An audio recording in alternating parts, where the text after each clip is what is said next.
Wishing you all a happy and prosperous new year. మీ అందరకు నూతన సంవత్సర శుభాకాంక్షలు. యెషయా గ్రంథము 43వ అధ్యాయము 19వ వచనము. Isaiah chapter 43 verse 19. ఇదిగో నేను ఒక నూతన క్రియ చేయుచున్నాను, ఇప్పుడే అది మొలుచును, మీరు దానిని ఆలోచింపరా. నేను అరణ్యములో త్రోవను కలుగు చేయుచున్నాను, ఎడారిలో నదులు పారజేయుచున్నాను. ఈ నూతన సంవత్సరంలో ప్రభువు మనతో సెలవిస్తూ ఉన్నాడు, ఇదిగో నేను ఒక నూతన క్రియ చేయుచున్నాను. Behold, I'm doing a new thing. దేవుడు ఈ యొక్క నూతనమైన సంవత్సరంలో మన జీవితంలో నూతనమైన క్రియలు, నూతనమైనటువంటి జీవితాన్ని మనకు ప్రసాదించటానికి ఆయన ఎంతో ఇష్టపడుతూ ఉన్నాడు. మన యొక్క జీవితంలో చాలాసార్లు కష్టాలు గుండా, ఇరుకులు గుండా, ఇబ్బందులు గుండా వెళుతూ ఉంటాము. కానీ వాటన్నిటిని తొలగించి మన యొక్క జీవితంలో నూతన క్రియను ఇవ్వటానికి ఆయన ఇష్టపడుతూ ఉన్నాడు. దేవుని యొక్క వాక్యంలో మనం చూసినట్లయితే, ఎవడైనా నువ్వు క్రీస్తు యేసునందున్న ఎడల వాడు నూతన సృష్టి, పాతవి గతించెను, ఇదిగో సమస్తము క్రొత్తవాయెను. మన యొక్క జీవితంలో సమస్తాన్ని నూతనముగా చేయటానికి ఆయన ఇష్టపడుతూ ఉన్నాడు. కనుక మనం ఏం చేయాలంటే, మన యొక్క జీవితంలో ఉన్నటువంటి పాత స్వభావమును, పాత జీవితాన్ని తొలగించి తీసివేసుకుని దేవుడు మన యొక్క జీవితంలో నూతన క్రియ చేయనట్లుగా మన యొక్క జీవితాన్ని మనము సిద్ధం చేసుకుంటూ ఉండాలి. ఎప్పుడైతే మన యొక్క జీవితాన్ని దేవునికి సమర్పిస్తామో ఆయన మన యొక్క జీవితంలో నూతన క్రియ చేయటానికి ఆయన ఇష్టపడుతూ ఉన్నాడు. మన యొక్క జీవితంలో దేవుడు నూతనమైన స్వభావమును, నూతనమైన జీవితాన్ని ఇవ్వటానికి ఆయన ఇష్టపడుతూ ఉన్నాడు. అంత మాత్రమే కాకుండా నూతనమైన భవిష్యత్తును ఆయన ఇచ్చేటువంటి వాడు. మన యొక్క జీవితాన్ని ఆయన నూతనముగా చేయటానికి ఆయన ఇష్టపడుతూ ఉన్నాడు. ఎన్నోసార్లు మన యొక్క జీవితంలో గజిబిజి, గందరగోళంగా ఉంటుంది. ఈ యొక్క గతించిపోయినటువంటి సంవత్సరాలన్నీ కూడా ఎన్నో కష్టాలతో, ఇరుకులతో, ఇబ్బందులతో మన యొక్క జీవితాన్ని మనం గడుపుతూ వస్తూ ఉన్నామేమో. కానీ ఈ యొక్క నూతన సంవత్సరంలో దేవుడు చెబుతూ ఉన్నాడు, మీ యొక్క కార్యమును నూతన పరుస్తాను. దేవుని యొక్క కార్యాలు మన యొక్క జీవితంలో నూతన పరుస్తానికి ఆయన ఇష్టపడుతూ ఉన్నాడు. మనము కూడా ఇష్టపడినట్లయితే మన యొక్క జీవితాన్ని దేవునికి సమర్పించవలసి ఉన్నది. యెషయా గ్రంథము 48వ అధ్యాయము 6వ వచనము. Isaiah chapter 48 verse 6. తెలియని మరుగైన క్రొత్త సంగతులను నేనిక మీదట నీకు తెలియజేయుచున్నాను. ఇక్కడ మనం చూసినట్లయితే దేవుడు తన యొక్క వాక్యము ద్వారా మనకు తెలియజేస్తున్నాడు, మనకు తెలియనటువంటి విషయాలు ఏవైతే మన యొక్క జీవితంలో మరుగైపోయినాయో వాటిని దేవుడు తెలియజేస్తానని సెలవిస్తూ ఉన్నాడు. దేవుని బిడ్డలారా, మన యొక్క జీవితంలో ఏమేమి మరుగైపోయినాయి, ఎన్నో సత్యాలను, ఎన్నో మేలులను మనము గుర్తెరగక వాటిని పోగొట్టుకుంటున్నామేమో. ఈరోజు ప్రభువు మనకి ఆ యొక్క విషయాలు తెలియచేస్తానంటున్నాడు. మరి మన యొక్క హృదయాన్ని దేవునికి సమర్పిద్దామా? మన యొక్క హృదయాన్ని కఠినపరుచుకున్నట్లయితే దేవుడు తన యొక్క కార్యాలను మన యొక్క జీవితంలో చేయటం చాలా కష్టం, అది జరగని పని.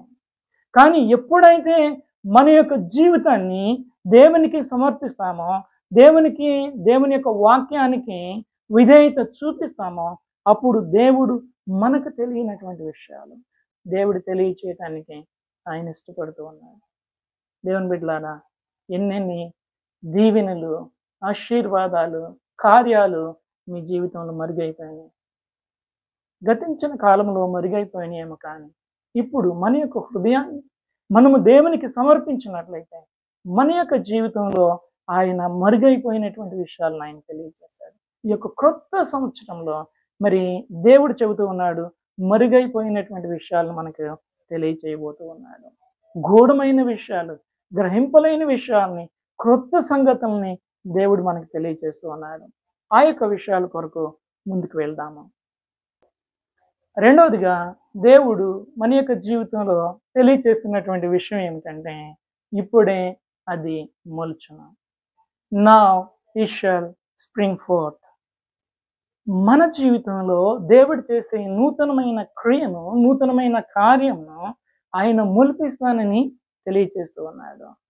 కనుక ఆ యొక్క నూతనమైన క్రియ మన యొక్క జీవితంలో జరుగునట్లుగా మన యొక్క హృదయమును దేవుని కొరకు మెత్తగా చేయవలసింది. రైతు సేద్యము చేయాలనుకున్నప్పుడు ఆ పొలమును దున్ని, అదే విధముగా ఆ యొక్క పొలమును మట్టిని మెత్తగా చేస్తూ ఉంటాడు. ఎందుకంటే రాళ్ళు రప్పలు ఉన్నట్లయితే మొక్కలు మొలవు. ఒకవేళ మొలిసినా కానీ ఆ రాళ్ళు రప్పల కింద అణిగిపోతూ ఉంటాయి. అంత మాత్రమే కాకుండా ఆ యొక్క భూమినంతా కూడా చదును చేస్తూ ఉంటాడు. మన యొక్క జీవితంలో దేవునికి ఇష్టం లేనటువంటి రాళ్ళు రప్పల్ని మనము తప్పక తొలగించవలసినది. మన యొక్క జీవితంలో దేవుడు నూతనమైన కార్యములు చేసి దానిని మొలిపించాలి అంటే, ఏవైతే దేవునికి మన జీవితంలో ఇష్టం లేవో వాటిని తప్పక మనం తొలగించాలి. మన యొక్క హృదయమును మెత్తగా చేయవలసినది. అప్పుడు మన జీవితంలో దేవుడు ఆ యొక్క నూతనమైనటువంటి క్రియను, కార్యమును మొలిపించుటకు ఆయన ఇష్టపడుతూ ఉన్నాడు. కీర్తన గ్రంథము 85:11. భూమిలో నుండి సత్యము మొలుచును, ఆకాశములో నుండి నీతి పారజూచును. Truth shall spring out of the earth. దేవుడు ఇక్కడ మనకు తెలియచేస్తూ ఉన్నాడు, the truth shall spring forth out of the earth. Here God says the truth shall spring forth out of the earth. దేవుడు ఇక్కడ మనకు తెలియచేస్తున్నాడు, భూమిలో నుండి సత్యము మలుచును. మన యొక్క జీవితంలో ఎప్పుడైతే దేవుని యొక్క వాక్యమునకు విధేయత చూపిస్తామో మన జీవితంలో నుండి సత్యము బయటకు వస్తుంది.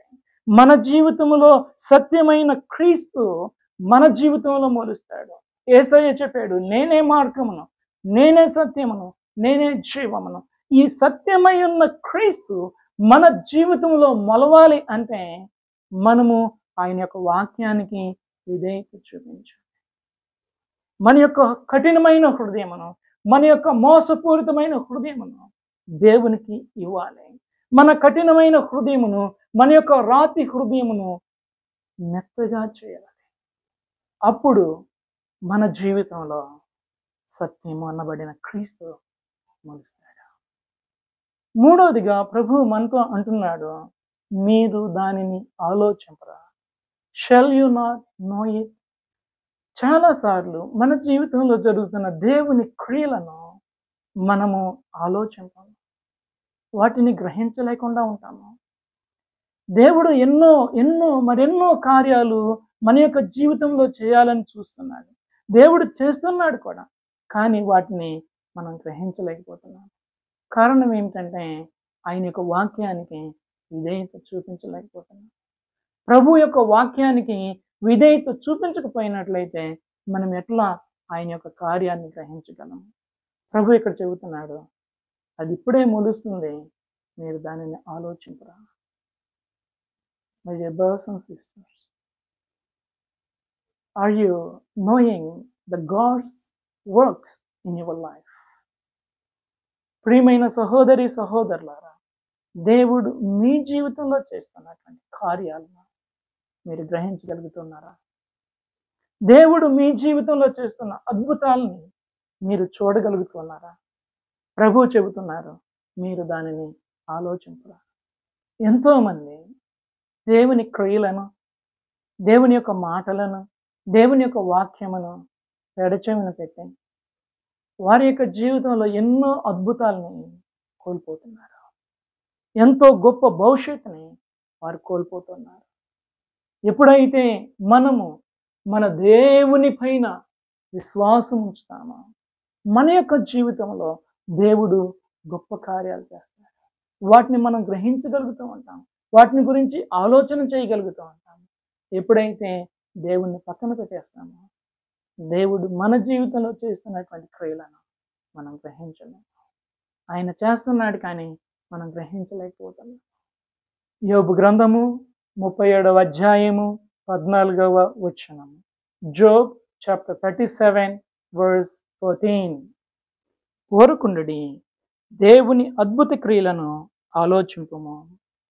Stand still and consider the wondrous works of God. దేవుని యొక్క వాక్యం తెలియచేస్తుంది, ఊరకుండని, దేవుని యొక్క అద్భుతాలను, ఆశ్చర్య క్రియలను ఆలోచించండి. నిజంగా దేవుడు మన యొక్క జీవితంలో అద్భుతాలు చేస్తున్నాడు, ఆశ్చర్య కార్యాలు చేస్తున్నాడు. God is saying, stand still, ఊరకుండండి. Saying the wondrous works of God. మన జీవితంలో దేవుడు చేస్తున్న అద్భుతాలను గురించి మనం ఆలోచన చేద్దాం. ఎందుకంటే దేవుడు చేస్తున్న అద్భుతాల గురించి మనం ఆలోచన చేయకపోతే మన జీవితంలో ఎన్నో కోల్పోతున్నాము. కానీ ఈ నూతన సంవత్సరంలో దేవుడు మన జీవితంలో చేస్తున్న ఈ యొక్క నూతన క్రియలను గురించి ఆలోచన చేద్దాం. 4వదిగా మనం చూసినట్లయితే ఈ యొక్క నూతనమైన సంవత్సరంలో దేవుడు మనతో చెబుతూ ఉన్నాడు, నేను అరణ్యములో త్రోవ కలుగు చేయుచున్నాను. I will even make a way in the wilderness. పెద్దలు పిల్లలకు కథలు చెప్పేటప్పుడు కాకులు దూరని కారడివి, చీమల దూరని చిట్టడివి అని చెబుతూ ఉండేవారు. అంటే ఈ యొక్క అరణ్యములో కాకులు కూడా దూరనంత గుబురుగా ఉంటుందన్నమాట. అరణ్యములో ఎటెళ్ళాలన్నా కానీ చెట్లు, తుప్పలు, ముళ్ళ కంచెల్లాగా అడ్డం వస్తానుంటాయి.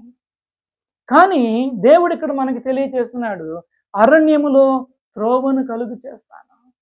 I will even make a way in the wilderness. అంటే ఎక్కడైతే మన యొక్క జీవితంలో మార్గము లేదో, మార్గము లేని స్థితిలో కూడా, మార్గము లేని పరిస్థితుల్లో కూడా, ఎటు వెళ్ళాలో తెలియనటువంటి పరిస్థితుల్లో కూడా దేవుడు మన జీవితంలో మార్గమును కలుగు చేయగలడు. God can make a way where there is no way. ఇక ఎటు వెళ్ళాలో మనకు తెలియదు, ఏమి చేయాలో మనకు అర్థం కాని పరిస్థితులలో దేవుడు ఒక అద్భుతాన్ని చేయగలడు. మన యొక్క జీవితంలో ఒక అద్భుతమైనటువంటి దారిని చేయగలడు. ఆ యొక్క మార్గాన్ని గురించి ఆలోచించేస్తారా? దేవుని యొక్క మార్గంలో ఈ యొక్క నూతనమైన సంవత్సరంలో మీరు నడవటానికి ఇష్టపడుతున్నారా? రండి, దేవుని వాక్యానికి విధేయత చూపించండి. దేవునికి ఏమైతే మన యొక్క జీవితంలో ఇష్టం లేదో వాటిని తొలగించుకుందాం. ఆ యొక్క వాక్య ప్రకారంగా మనం జీవిద్దాము, దేవుని యొక్క వాక్యానుసారంగా జీవిద్దాము. అప్పుడు ఆయన మన యొక్క జీవితంలో నూతనమైనటువంటి క్రియ చేస్తాడు. అంత మాత్రమే కాకుండా అరణ్యములో కూడా త్రోవను కలిగి చేయవాడు మన దేవుడు. యెషయా గ్రంథము 35వ అధ్యాయము 8వ వచనము. Isaiah chapter 35 verse 8. అక్కడ దారిగానున్న రాజమార్గము ఏర్పడును, అది పరిశుద్ధుల మార్గమనబడును, అది అపవిత్రులు పోకూడని మార్గము, అది మార్గమున పోవు వారికి ఏర్పరచబడును. మూడులైనను దానిలో నడుచుచు త్రోవను తప్పక యుందురు. దేవుని బిడ్డలారా, దేవుడు ఇక్కడ మనకు తెలియచేస్తున్నాడు, మన కొరకు దేవుడు రాజ్య మార్గాన్ని ఏర్పాటు చేస్తున్నాడు. దేవుడు మన కొరకు పరిశుద్ధమైన మార్గాన్ని ఏర్పాటు చేస్తున్నాడు. దేవుడు మన కొరకు పవిత్రమైన మార్గాన్ని ఏర్పాటు చేస్తూ ఉన్నాడు. ఈ యొక్క మార్గాన్ని మనం వెళ్ళాలి. మన జీవితంలో అసలు దారి తెన్ను లేదు, అసలు మార్గమే లేదు భగవంతుడా అనుకుంటున్నటువంటి సమయంలో దేవుడు మన కొరకు రాజ్య మార్గాన్ని ఏర్పాటు చేస్తున్నాడు, పరిశుద్ధమైన మార్గాన్ని ఏర్పాటు చేస్తున్నాడు. మనకి తెలివితేటలు లేకపోయినా మనం ఆ యొక్క మార్గంలో నడిస్తే చాలు, మనం మార్గం తప్పము. ఎందుకంటే మనల్ని నడిపించేది ప్రభు అయిన యేసుక్రీస్తు. మనల్ని నడిపించేది దేవుని యొక్క వాక్యము. దేవుని యొక్క వాక్యము మనకి వెలుగు చూపిస్తుందే తప్ప చీకట్లో నడిపించదు. దేవుని యొక్క మార్గము మనల్ని దారిలో నడిపిస్తుందే తప్ప మనల్ని దారి తప్పించదు. దేవుని యొక్క మార్గము మనల్ని సరి అయిన త్రోవలో నడిపిస్తుందే తప్ప వేరే మార్గంలో నడిపించదు. ఆ మార్గాన్ని దేవుడు మన కొరకు ఈ యొక్క నూతనమైన సంవత్సరంలో ఏర్పాటు చేస్తూ ఉన్నాడు. ఈ నూతనమైన సంవత్సరంలో దేవుడు మనతో 5వదిగా అంటున్నాడు, ఎడారిలో నదులు పారజేసేదను. God will make rivers in the desert.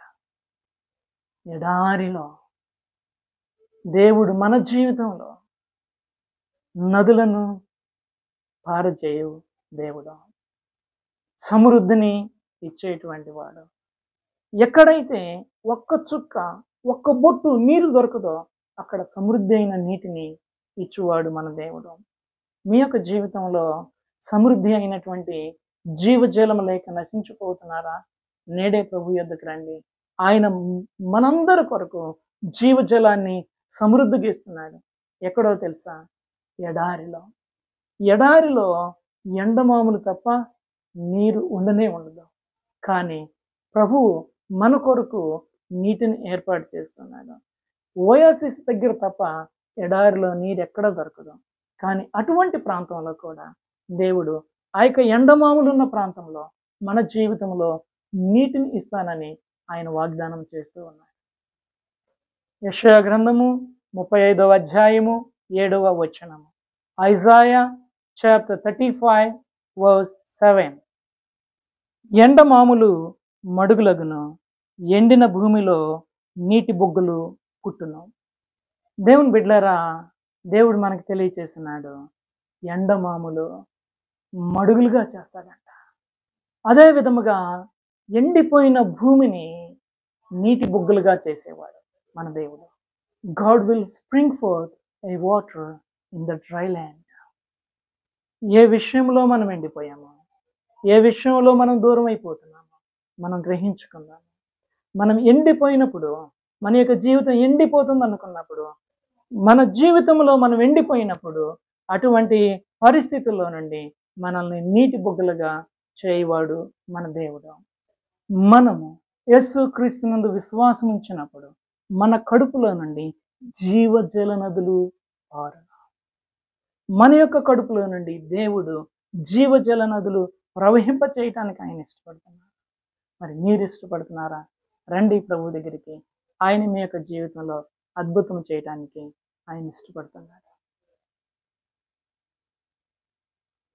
దయచేసి తలలు వంచండి, ప్రార్థన చేద్దాము. ప్రియమైన పరలోకపు తండ్రి, మీకు వందనములు, కృతజ్ఞతలు ప్రభువా. ఈ యొక్క నూతనమైన సంవత్సరంలో మా జీవితంలో నూతనమైన క్రియ చేస్తానని చెప్పినందుకు వందనాలు.